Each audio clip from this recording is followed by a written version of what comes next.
So I got pork bones on the gas. So what I do is I initially get some oil, let the pork bones steam until they get lightly gray. Then I add my veggies. Then I cook throughout the flour so I can get the base of my roux. Then I add my stock and then I allow it to simmer for about 10 to 15 minutes.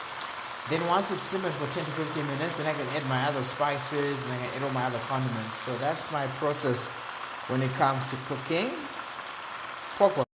So while we got the pork bones cooking lightly in the oil in a lovely brine mix, I've cut up my veggies, which is my carrots, my chilies, my onions, and my potatoes. So what's going to do is we're going to take the pot off the oil, add the carrots, the onions, the chilies, and the carrots, mix it through, put it back on the gas for maybe 2 to 3 minutes, mix it through and stuff and everything. And then after the veggies have cooked for a bit, we'll then also add in our stock and then let it simmer for another 10 to 15 minutes.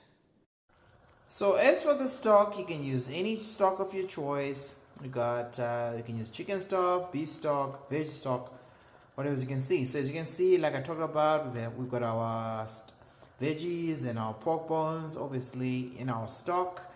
In this situation, I used the beef stock cube in water.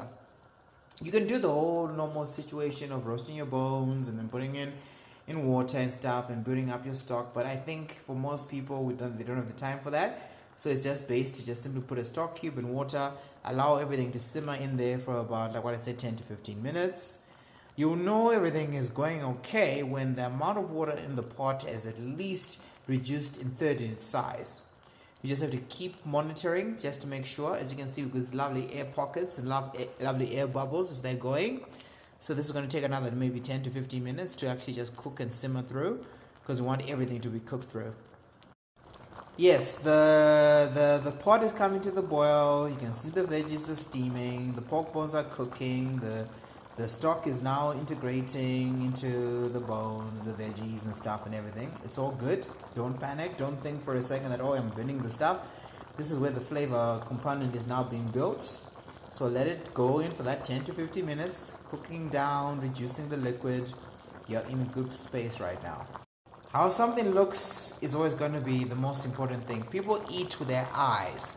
I've added some parsley, oregano, and basil to our mix, which I'm going to mix through while this beautiful pot cooks down. So for extra flavor, you always know at the end of the day, you're going to season with salt and black pepper.